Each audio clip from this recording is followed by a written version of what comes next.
Ramazan je počeo. Za vreme Ramazana post od zore do sumraka može biti izazovan. Posebno kada je u pitanju održavanje izbalansirane ishrane, koja zadovoljava sve nutritivne potrebe. Evo nekoliko ključnih tačaka na koje treba obratiti pažnju. Kako biste osigurali unos dovoljno proteina, minerala i drugih važnih nutrijenata. Hidratacija. Pijte dovoljno vode između iftara i sehura da biste izbjegli dehidraciju. Unosite najmanje 8 čaša vode. Uravnotežen obrok. Sehur treba da bude bogat složenim ugljenim hidratima koji se sporo vare, kao što su integralni hleb, zobi ili kinoa, što može pomoći u održavanju osjećaja sitosti tokom dana. Iftar bi trebao započeti sa laganom supom ili urmama, a zatim pratiti uravnotežen obrok koji uključuje proteine, meso, ribu, jaja, mahunarke, povrće i složene ugljene hidrate. Proteini. Konzumirajte raznovrsne izvore proteina, uključujući meso, ribu, perad, mahunarke, poput sočeva i pasulja. Orašaste plodove i semenke, jer proteini su ključni za održavanje mišićne mase i opšteg zdravlja. Vitamini i minerali. Povećajte unos voća i povrća kako biste osigurali dovoljan unos vitamina, minerala i vlakana.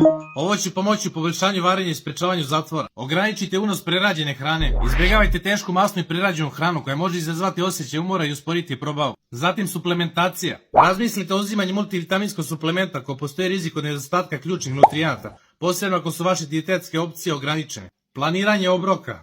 Planiranje obroka unaprijed može pomoći u održavanju uravnotežene ishrane i sprečavanju prejedanja za vreme iftara. Fizička aktivnost. Laganije vežbe poput hodanja ili blage joge mogu biti korisne za održavanje kondicije tokom Ramazana, ali izbjegavajte intenzivne treninge koji bi mogli dovesti do dehidracije ili iscrpljenosti. Slušajte svoje telo. Važno je slušati signale koje vam telo šalje. Ako se osjećate umorni ili dehidrirano, prilagodite unos hrane i vode. Ključ uspjeha leži u ravnotežnoj ishrani koja zadovoljava vaše energetske potrebe, uz održavanje hidratacije i adekvatne nutritivne vrednosti. Pravilna ishrana tokom Ramazana može ne samo podržati vaše postne prakse, već i poboljšati vaše opšte zdravlje.